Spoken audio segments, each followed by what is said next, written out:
ഹിന്ദിയിലെ ജിത്തന ഉത്തന ചേർത്ത് എങ്ങനെയൊക്കെ സംസാരിക്കാൻ കഴിയും എന്നുള്ളത് നമുക്ക് നോക്കാം. ജിത്തനായിൽ വാക്യം തുടങ്ങുന്നു, ഉത്തന വാക്യത്തിൻ്റെ മധ്യഭാഗത്താണ് ഉപയോഗിക്കുന്നത്. ഇത് എപ്പോഴാണ്, എങ്ങനെയുള്ള വാക്കുകളുമായിട്ട് ഉപയോഗിക്കാം? ക്രിയ ആയിട്ട് ഉപയോഗിക്കാം, ക്രിയയോട് ചേർത്ത് ഉപയോഗിക്കാം, അല്ലെങ്കിൽ ചിലപ്പോൾ നൗൺ ആയിരിക്കാം. നമ്മളൊരു കാര്യം മറ്റുള്ളവരോട് ചെയ്യാൻ പറയുമ്പോൾ അത് പല വിധത്തിലായിരിക്കാം പറയുന്നത്. ഒരു ഉദാഹരണം നോക്കാം. പോകൂ. ജ എന്ന് പറഞ്ഞാൽ പോ. അപ്പോൾ എങ്ങനെ പോകണം എന്നുള്ളത് പറയണമെങ്കിൽ ഒരു വാക്കുകൂടെ കൂട്ടിച്ചേർക്കണം.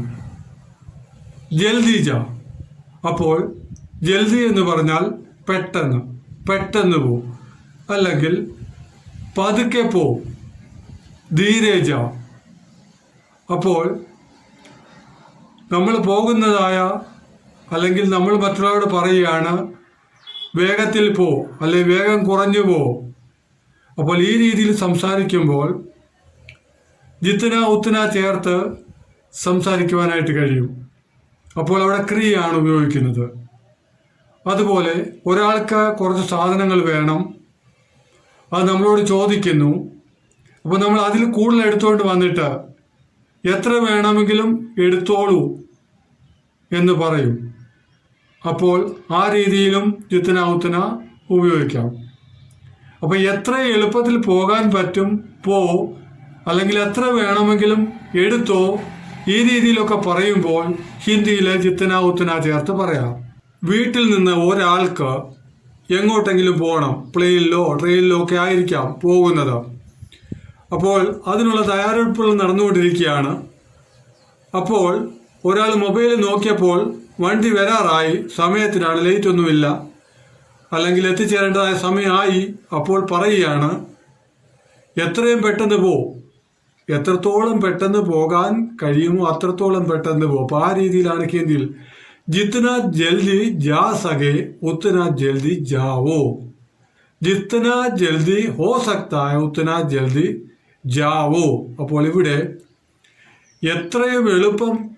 എത്രത്തോളം എളുപ്പം പോകാൻ പറ്റുമോ അത്രത്തോളം എളുപ്പം പോകാൻ പറയുകയാണ്. അപ്പോൾ ഇങ്ങനെ ജിത്തന ഉത്തന ക്രിയയോട് ചേർത്ത് പറയുന്നു.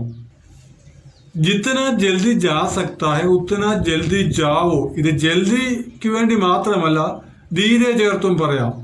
എന്തെങ്കിലും സാഹചര്യം കൊണ്ട് അമിത സ്പീഡ് ഉള്ളപ്പോൾ, അമിത സ്പീഡിൽ ആരെങ്കിലും പോകുന്നെങ്കിൽ, അമിത സ്പീഡിൽ എന്തെങ്കിലും ചെയ്യുന്നെങ്കിൽ ജിത്തന ധീരെ ഹോ സക്താ ഹൈ ഉത്തന ധീരെ കരോ. ചില സന്ദർഭങ്ങളിൽ അങ്ങനെയും പറയേണ്ടി വരും.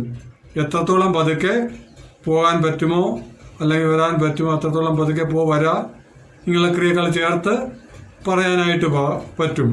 അപ്പോൾ ജിത്തന ജൽദി ഹോ സക്താ ഹൈ ഉത്തന ജൽദി കംപ്ലീറ്റ് കരോ, പൂരാ കരോ, അത് പൂർണ്ണമാക്കുക. അപ്പോൾ സമയത്തോടുള്ള ബന്ധത്തിൽ, വേഗതയോടുള്ള ബന്ധത്തിൽ ജിത്തന ഉത്തന ചേർത്ത് പറയാം. അയൽവാസി വീട്ടിൽ വന്നിട്ട് ഒരു ദിവസം പറയുകയാണ്, ഞാൻ ഇന്നലെ ചന്തയിൽ പോയില്ല, എനിക്ക് ഇന്നലെ ചന്തയിൽ പോകാൻ പറ്റിയില്ല, പച്ചമുളക് ഉണ്ടെങ്കിൽ ഒരു 2 താ എന്ന് പറഞ്ഞു. കൽ മേം ബജാർ നൈ ജാ പായ ഹരി മിർച്ച് ദോ ദേ ദോ. അപ്പോൾ വീട്ടുകാരൻ എന്ത് ചെയ്തു? വീട്ടുകാരൻ ഒരു കൂടിനകത്ത് വെച്ചിരുന്ന എല്ലാ മുളകും കൊണ്ട് വന്നിട്ട് പറഞ്ഞു ജിത്തന ചായേ ഉത്തന ലേലോ. 2 ചോദിച്ചു. അപ്പോൾ ഇപ്പോൾ പറയുന്ന എത്ര വേണമെങ്കിലും എടുക്കോ, നിങ്ങളുടെ ഇഷ്ടപ്രകാരം എടുത്തോ, എത്ര വേണമെങ്കിലും എടുത്തോ എന്നുള്ള അർത്ഥത്തിൽ. അപ്പോൾ ആരെങ്കിലും എന്തെങ്കിലും ഒന്ന് ചോദിക്കുന്നു, അപ്പോൾ ആ കറക്റ്റായിട്ട് ആ അളവിൽ കൊടുക്കാതെ അതിൽ കൂടുതലായിട്ട് കൊണ്ടുവന്നിട്ട് അവർക്കൊരു എടുക്കുവാനായിട്ട് അവരോട് പ്രേരിപ്പിക്കുകയാണ്. അവരിഷ്ടത്തിന് എടുത്തോട്ടെ എത്ര വേണമെങ്കിലും. അപ്പോൾ ആ സന്ദർഭത്തിൽ ജിത്തന ചായ ഉത്തന ലേലോ, എത്ര വേണോ അത്രത്തോളം എടുത്തോ. അപ്പോൾ ഇവിടെ നൗണാണ്. ജിത്തന ചായ ഉത്തന ലേലോ ഇൻഡയറക്റ്റായിട്ട് നൗണ്. വേണമെങ്കിൽ പറയാം ജിത്തന മിർച്ചി ചായ, ജിത്തന ഹരി മിർച്ചി ചായ ഉത്തന ലേലോ. അപ്പോൾ ഹരി മിർച്ച് എന്നുള്ളത് വേണമെങ്കിൽ അവിടെ അവോയ്ഡ് ചെയ്തിട്ട് ഇൻഡയറക്റ്റ് ആയിട്ട് പറയാം. അപ്പോഴാണ് ജിത്തന ചായ ഉത്തന ലേലോ, സാധനം അടുക്കി കൊണ്ടുവന്ന് കാണിച്ചല്ലേ പറയുന്നത്. അപ്പം നൗൺ അവിടെ ഉപയോഗിക്കണമെന്ന് നിർബന്ധമില്ല, നൗൺ ഇൻഡയറക്റ്റ് ആയിട്ടുണ്ട് അവിടെ. അപ്പം ഇങ്ങനെ ക്രിയയോടുകൂടെയും അല്ലെ ക്രിയ ചേർത്തോ നൗൺ ചേർത്തോ ഒക്കെ ജിത്തന ഉത്തന ചേർത്ത് ഹിന്ദിയിൽ സംസാരിക്കുവാനായിട്ട് കഴിയും. ജിത്തന ലേന ലേ ലോ, എത്ര എടുക്കാനാണ് എത്ര വേണം അത്ര എടുത്തോ. ഇനിയും ജിത്തന ഉത്തന ഇവയോടുകൂടി ഹി ചേർത്താൽ എങ്ങനെ ഇരിക്കും എന്ന് നോക്കാം. ജിത്തന ഹി ഉത്തന ഹി.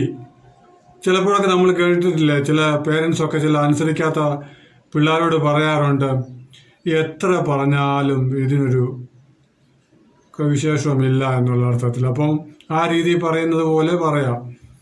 അല്ലെങ്കിൽ പിന്നെ ഞാൻ പറഞ്ഞത്രയും മാത്രമേ ചെയ്യാവൂ, എത്രത്തോളം പറഞ്ഞോ അത്രത്തോളം ചെയ്യാവൂ എന്നുള്ള അർത്ഥം മാത്രം എന്നുള്ള അർത്ഥത്തിലും പറയുന്നുണ്ട്. ഉദാഹരണത്തിലൂടെ നോക്കാം. जितना ही बोलो कोई फायदा नहीं, इसे जितना भी कहो, इसे जितना ही समझाओ कोई मतलब नहीं.